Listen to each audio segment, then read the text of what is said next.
Okay, so good afternoon, everyone.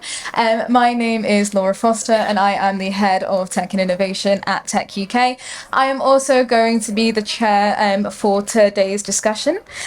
We do not have a lot of time today, so I'm going to be incredibly selfish and get my pitch out the way straight away, and just say that the organisation that I work for, Tech UK, we are the UK's Technology Trade Association. It's our job to represent the UK tech sector, and as part of that, it's our job to also be the voice for the quantum industry. We have a quantum working group with over 80 quantum members on that. We work very closely with UK government, but we also work very closely with the different industries and sectors that we also represent at Tech UK to showcase how quantum technologies will have a positive impact on UK society, the economy, and the planet as well.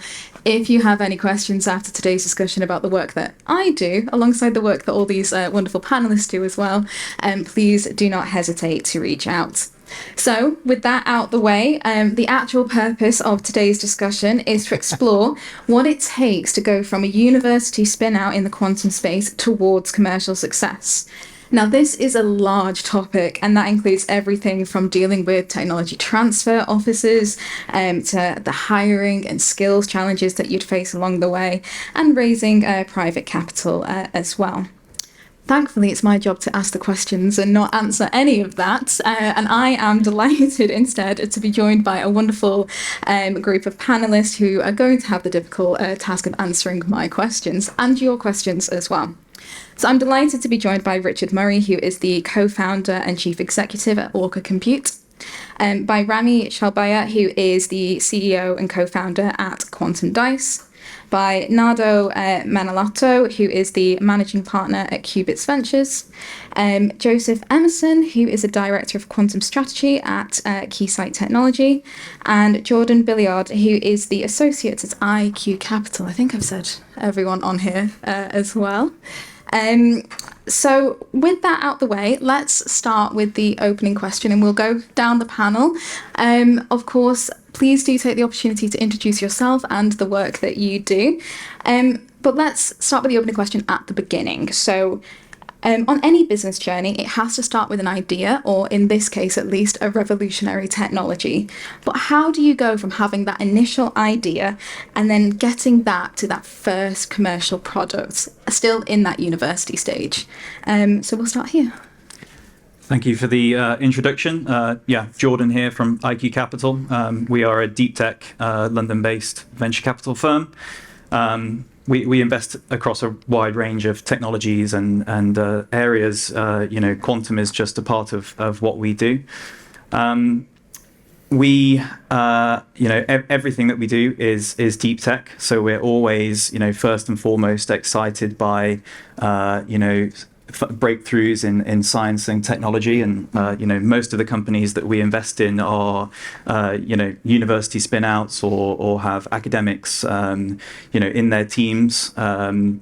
Interesting question. I think that when we're looking at a company and we see an exciting technology, that's only kind of part of the story. And I think particularly in quantum now, we want to see founders that understand where their technology and their future product is going to sit within the kind of future quantum ecosystem, that sit within the future kind of quantum supply chain.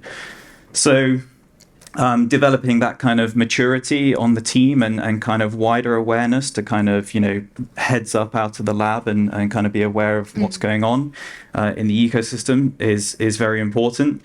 And just building maturity on the team. As I said, kind of technology is only one part of a successful business.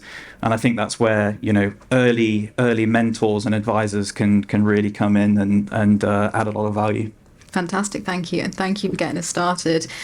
Rami, what about you? Thanks, Laura. So just to give a quick introduction to Quantum Dice, we're an Oxford University spin-out, and we are commercializing this incredible piece of technology that was developed at the university's Quantum Optics Lab, which is aiming to resolve a pretty long-standing challenge in computing, which is how do you generate verified randomness. Now, this is incredibly important for everything from cybersecurity to what we recently found out, stochastic modeling and computations. So I think for us on our journey, it was very clear when we started that this was a really exciting idea and this is a really exciting technology. But within universities, there's a lot of exciting ideas, and Yeah. there's always research that's being done. Not all of it is going to be immediately useful. Some of it might take a very long time before it becomes so. And I think it's very important to differentiate between these two things and to try to find where this could first have a significant impact for the clients today. And I think one of the pitfalls of navigating this is that in a lot of big organizations, there are internal teams that are dedicated to also trying out technology and to see if it makes sense for them. And sometimes this tricks you into thinking that there's a commercial path there, even though there isn't really. This is just a test for them as it is for you. And I think there's the challenge between differentiating between what is a meaningfully growing potential revenue stream versus what is something that's being treated as an internal toy or an internal just research project. That's difficult to differentiate between, especially when you're coming out of the university where most of your context is just research projects. I think the other side of the equation there is to, when you're starting with something that comes out of the university, it's in a very raw form. Turning it into a product involves making a lot of decisions. And if you start without having any feedback from the market, a lot of these decisions could be very wrong. And if you're building something that's based on hardware, that could mean 6 extra months of fixing something. So I think getting feedback as early as possible, even with the most raw form of the system, as you're making it into a usable product, is a crucial part of that journey. At least it was for us. And just picking up on something there, how much of spinning out process from a university and kind of figuring out if the product you have is valuable, how much of that is a cultural or like a mind shift change, moving from being a physicist to eventually a CEO? I think it's a pretty significant one. I think it's not just physicists. I think any kind of person who comes from a more academic background, you get excited by new scientific innovation. You think, oh, of course, everybody's going to want this. And maybe they will. But if it's in 20 years, then maybe it's not the right time to do it now.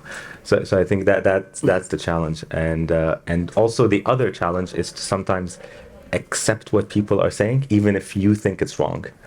Because at the end of the day, they're going to have to make the decision to purchase it or not. And so you have to understand why they believe that, even if you don't necessarily agree with it, which again is a difficult sort of shift in mindset. Perfect. Joseph. Thank you.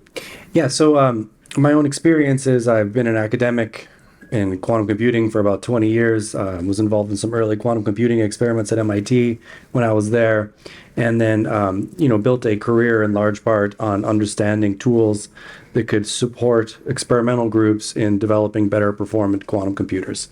And around 2015, we saw this phase transition where my former postdoc, Jay Gambetta, started the IBM Cloud experience, told me about it over dinner, and I said, okay, this is going to change the world. And, we all knew that you could build 5-qubit quantum computers, but to put them out there and make them accessible to the public, I knew that would be a game changer. And so I founded a startup out of the university, and I lived through the answers to many of these questions about, how do you how do you raise money? How do you take your technology, which we were successfully collaborating with lots of experimentalists, and turn it into a product? And then how do you find the right product market fit? And the key point is there, now all of a sudden, it's not just about, as a theoretical physicist, getting the kudos of experimental groups using your techniques, but getting them to pay for it, right? So you need to find a community of customers that are willing to pay enough money to, make a difference in terms of your finances, and we struggled with that because it's a big difference. I struggled with it personally in terms of the culture change of, as CEO of this startup, talking to my colleagues, and all of a sudden there was a sales story, not just a collaboration story, and making sure that they could organize the funding to do that at the academic labs, and then and then also finding commercial customers, like Google and IonQ and Rigetti and others that became customers of ours. So that was it was easier with the companies building quantum computing, with the academic labs figuring out how to get them to pay and agree to pay, rather than just they're saying, well, why don't we just collaborate? Like, well, I'm running a company, we got to pay the bills. So that was a big cultural change in how I interacted with my colleagues, and with the product market fit. We knew our technology was a product. That was easy for us how to do that, build a software platform that built on tools we developed. But yeah, this transition of product market fit, who's going to pay? How are we going to scale that up? That was something we really had to work through, and was a big lesson in finding the right conversation to have with our customers. And then the success story. What continued, and we were acquired as one of the first, I think, major exits in quantum computing space. We were acquired in 2021 by Keysight Technologies, who really, we saw a great fit there. And maybe if we come back to the topic later of understanding not just your product strategy, but your business strategy. What do you want to achieve? Do you want to be a standalone company that gets huge? Do you want to build a company which can then integrate with a bigger company to accelerate your solution? And we went down that path, and that's a separate conversation, but I'll pause there. Richard, do you want to build on anything said there? Absolutely, yeah. So just to say, look, I'm Richard Murray, Chief Executive of Orca. We're limited at time, so I won't say much about what Orca does. We build photonic quantum computers. If you want to know anything more about that, go and see the booth that we have. I think the reason to save time on that bit is to talk about products. I actually have a bit of a maybe controversial view. I actually feel that in the industry we're in quantum, I think if you take a cold hard look at it, it doesn't have many products, in my view. I think we see a lot of what you might call technology demonstrators, maybe a lot of prototypes. I think there is a transition that happens when you have a product, which I don't see in many, obviously there are exceptions, but in many companies, I think that's the transition that the industry will probably go through. I think it's been mentioned earlier, sort of what that transition looks like. I do definitely agree. It involves the customer. It involves making sure you get some feedback on what this thing looks like. It's easy as a technology person to just push out technology, suggest that it's the thing that everyone will want because I've spent 10 years working on it. So why wouldn't you want my amazing single photon source? And you find that absolutely zero people care about that, or maybe they care about it, but it looks completely different from how they need it to look. So I agree with all the previous comments about the customer being central. I think the further observation I'd make is just within Orca, we had this great moment where we realised we were focusing on delivering projects, not products. Yeah. And what that means is that everything was different. A new customer would come along and we'd make tons of changes, bells and whistles. Oh, the customer's telling us this, let's make loads of changes. Each one was different. That's not a product. That's not got the consistency that allows you to build and engineer reliable solutions and service them knowing that everyone is going to be the same. So I think, in my view, products, let's not get into definitions about what products are, but in my view, product means something significant. It means some sort of consistency and agreement within the company about what you're building in alignment with your customers. And I hope, and I'm looking forward to seeing the quantum industry move to that viewpoint, so there are less one-offs and more, here's our thing, and here's the roadmap, here's our product roadmap and things. Some fantastic points there. Nada, you now have the difficult task of rounding up all of this first question and then adding your own. I shouldn't have placed myself here. But anyhow, so a lot of people think their idea is always the best idea, right? So in the very beginning, I think you need to figure out your idea from a validation perspective first, right? So how many more times do I get pitched by a startup that's talking about a feature of a particular product that's not necessarily a product, right? How many more times do I get pitched for companies that are building services? So I think the thing that you need to think about, to get from university over to a true product right there that will have a market is, one, is your idea valid, right? So is that a big breaking idea that could change something, right? Is it a feature of product or is it an actual product? So you have to also think about that. I think the other part is sometimes we get tunnel vision into quantum only, right? So I think the thing that you need to look at, by the way, I invest in future of computing, so I have a bigger view of what the computing space looks like. So quantum is not the only computing modality out there. So when you're looking at your idea and you're building for something, you have to look at the competitive market space that's there. And if somebody says, "Oh, I'm building quantum, but this kind of system out there from a compute standpoint is much better," then what is your advantage, right? So I think that those are some of the things that I often see. I often see a lot of ideas that are companies that are being built by 3 quantum scientists, and they're all alike, right? So when you build companies, it's all about not being alike. You have to have all different types of people to make something happen. So the first thing you need to do is like, okay, look at the type of people, look at the kind of skills and competencies that you have, and build, and look at the gaps and start filling those gaps in. And that could be advisors, right? So that could be co-founders. That could your venture fund, right? So the people that kind of support you, even from a funding standpoint, could be part of that missing gap as well. So there's definitely a lot of stuff that goes on with this, but to me, before you even go all the way to commercialization, just think about where your idea sits. There are some ideas that I've seen where, oh yeah, this is an idea. I'm building this nanowire, and the market is like $10 million. Okay, well, is that a business? Is that a fundable company? So focus on that first before you go all the way. Fantastic, thank you. Okay, so I'm aware we've covered a lot of topics just in that first question, but on the whole, let's say that we've now taken our startup idea, we've spun it out of university.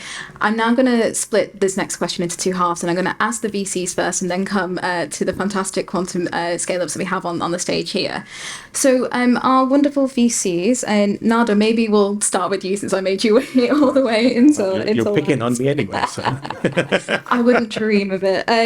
Okay, so what really stands? So you hear a lot of pitches from a lot of startups and a lot of startups in the quantum space as well. What stands out to you? Definitely the people.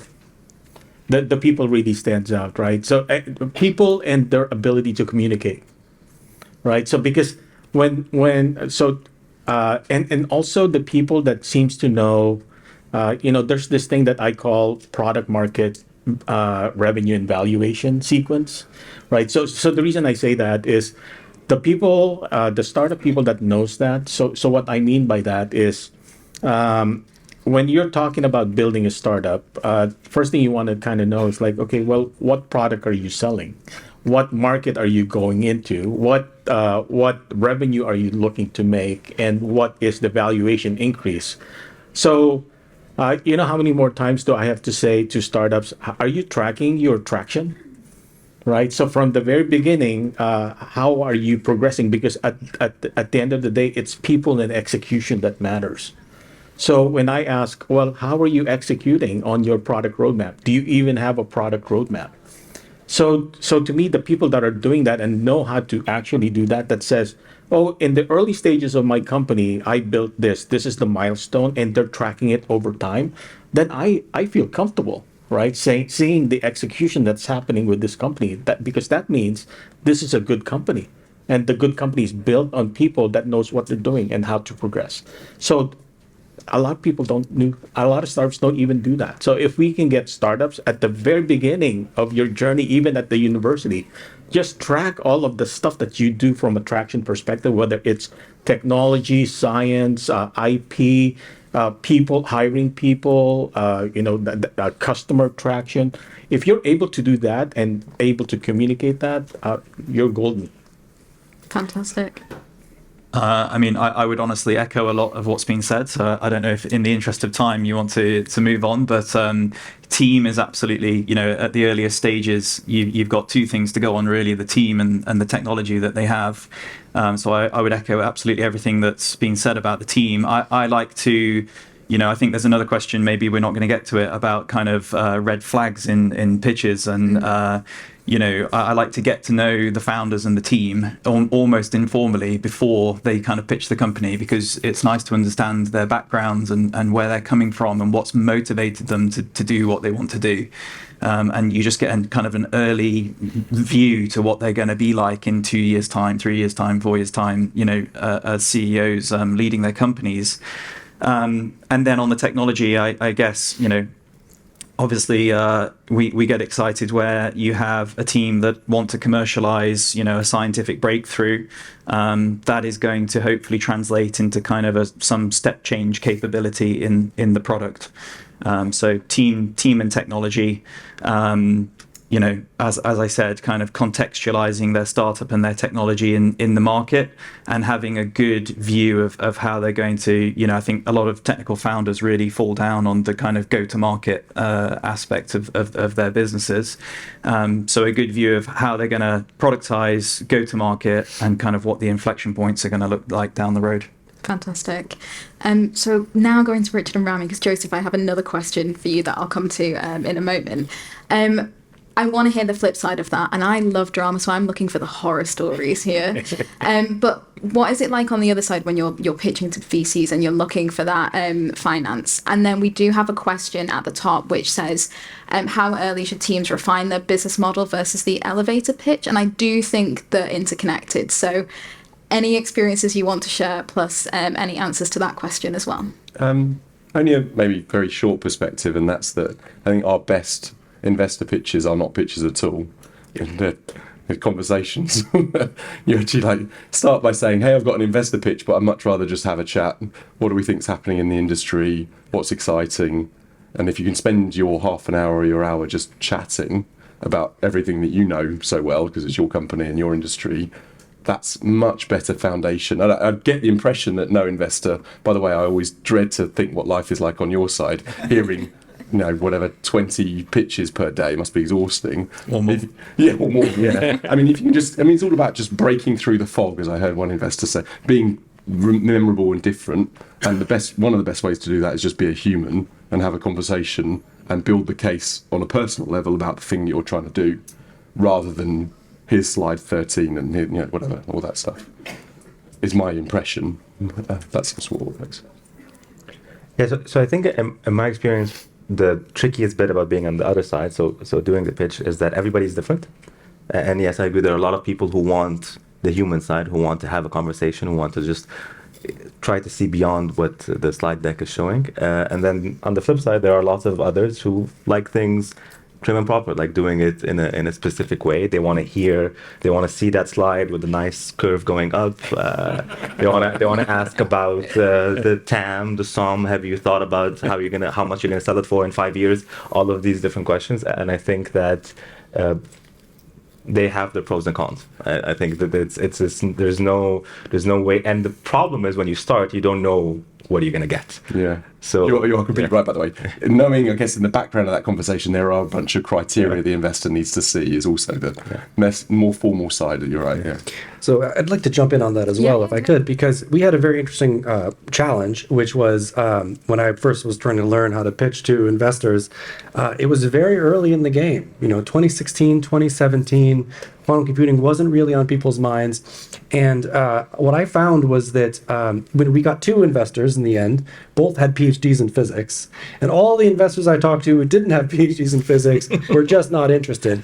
And here was why, because I simply could not explain to the investment community how important the challenge of errors were for quantum computing. It was just completely foreign to them. I mean, now even part of the audience probably still doesn't understand how big of a deal that is. But quantum computers have errors. They will always have errors. Fault-tolerant quantum computers will have errors. And we need unique sets of tools and solutions to overcome the error problem so that we can trust the solutions that quantum computers will deliver. We are not there yet. Our tools were designed to tackle that challenge, and I simply could not explain it in 30 minutes or less to a bunch of VCs, except for the ones with PhDs in physics. They're like, yeah, I see how important that is. This is a critical part of the tool chain. Do you think it's changed though? Because you were pitching quite early on in the process. So. Well, I haven't pitched a VC in a while, so I don't know, but I would think so. I mean, the message is out there now. Some of our competitors who are still standalone companies now are more successful at addressing that challenge. So I think it's better understood. Still not super well understood by the investment community, but better understood. So if I were to add an addendum to that, I think from my experience at least, it has changed in the sense there are more people now with PhDs in physics doing VC.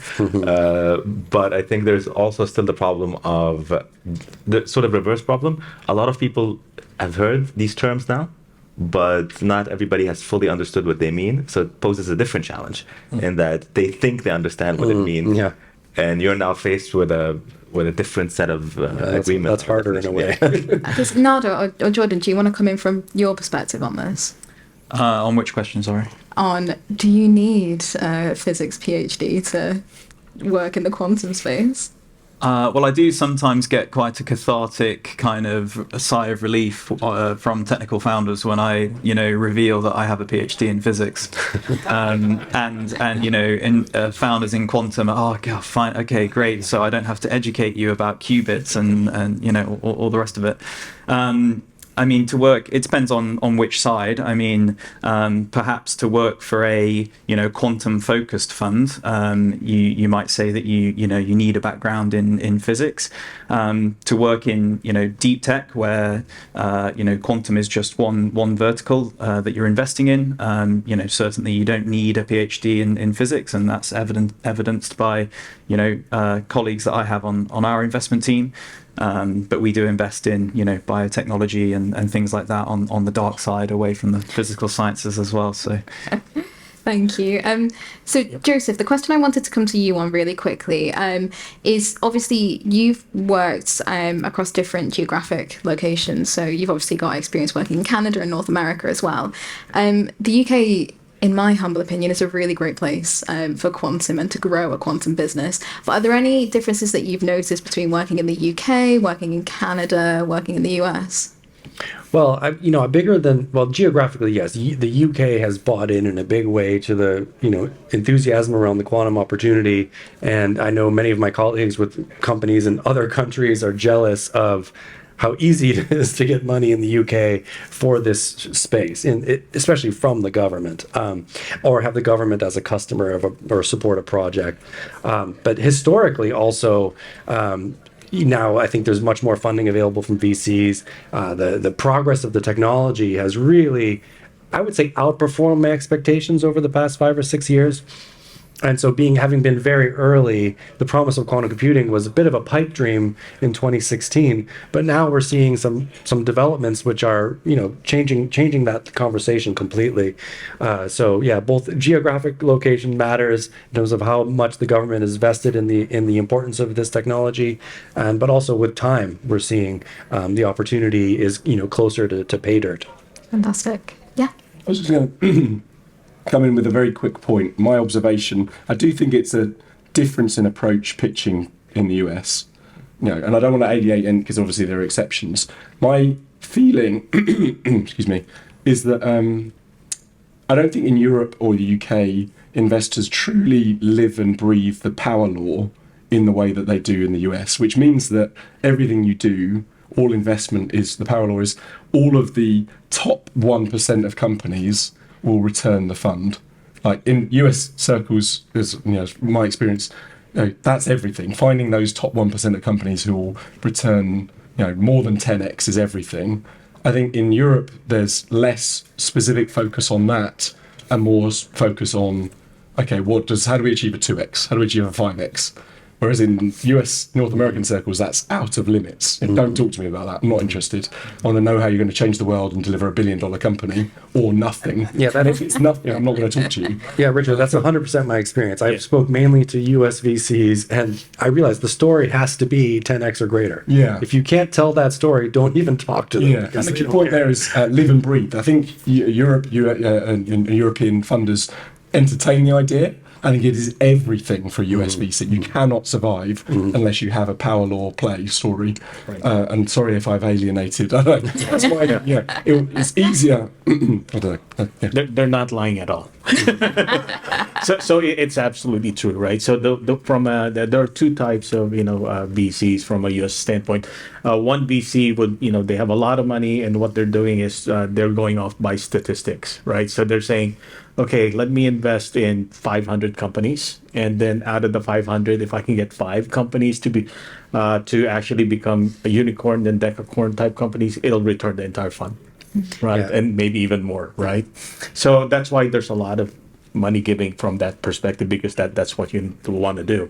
And then there are also VCs that are what I call high conviction VCs, where they're going to raise a big fund, but they're looking at something that is more de-risked, but they're putting a lot of money in. Right, so maybe at the Series A, Series B, they'll say, okay, I have a $200 million fund. I'll put 20 million in that, so I'll have more ownership. So that's the other classification of VCs there, and both are very aggressive. So I'm very conscious of time. We're about to run out, but we've covered a huge topic here today. So what I very quickly want to do is just go down the line and ask everyone in a few seconds or less, what is the final topic that you'd like to leave the audience with today? Nardo, since I've been picking on you all session, do you want to start? And we'll go very quickly down. Yeah, I think, to me, don't afraid to create a company. Just because it's a highly scientific company. Look at me. I'm not even a quantum physicist, right? And I'm investing in these quantum and future of computing company. So never be afraid. Just go for it. You have something, go for it. Go through the process. You learn a lot from it. And to me, when I look at a company, I also ask, did you fail? And failure is, to me, is forward progress. Perfect. Thank you so much. And thank you for joining us here. Richard. I think sorry about my voice. No, can we come back to me? Yeah, we'll come back. I'll go next. So let me just mention that we did deliver 10x to our VCs, so I'm very proud of that.